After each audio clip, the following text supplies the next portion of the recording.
blobfish are sometimes called fathead sculpins, and you can probably guess why. Blobfish themselves have quite the reputation because they look rather... Oh my God! Soggy when out of the water, but really when they're in the water, they almost look like a regular fish. Not that that means anything.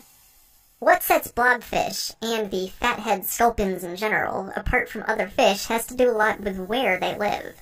Most blobfish live in the depths of the ocean. Some species have been found further than a mile below the ocean's surface. At these depths, there's a lot of pressure, so blobfish have anatomy that differs from a fish that doesn't go that deep.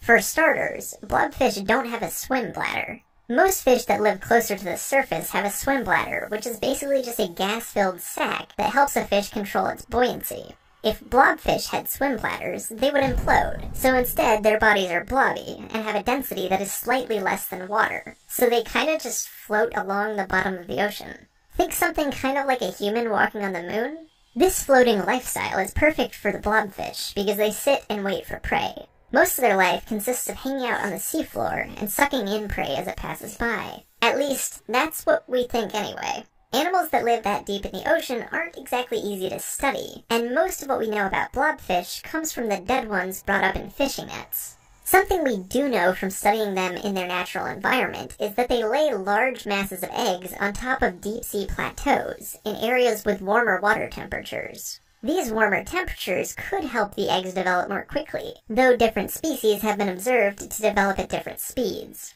They also seem to favor rocky places to which the eggs can more easily attach. The blobfish is a good parent and seems to stick by its egg clutch while the eggs develop. And it's possible that a blobfish may lay upwards of 100,000 eggs in a single nest. This is probably when they're most vulnerable to hungry animals, and we otherwise aren't sure if blobfish even have any predators. It's possible they don't, and it's also possible they live a long time, like 100 or more years long. Yup, there are probably blobfish chilling on the bottom of the ocean right now that are twice as old as you are. Though the average human being is probably twice as tall as the average blobfish is long. They can reach more than 2 feet in length, though certain species may not even reach half a foot.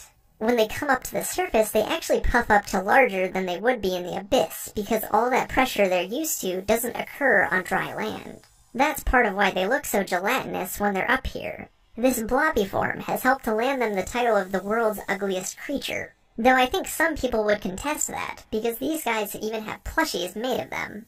Unlike many other fish, blobfish don't have scales either. They have skin. Loose, flabby skin. They sort of look like big tadpoles. Blobfish are also usually the same color throughout their bodies, though some species might have spots. For the most part, blobfish have only been observed in the Pacific, Indian, and Atlantic Oceans in the Northern Hemisphere, though it's guessed that they may live in many places we have yet to discover. There just isn't as much opportunity to watch blobfish as there is something like, I don't know,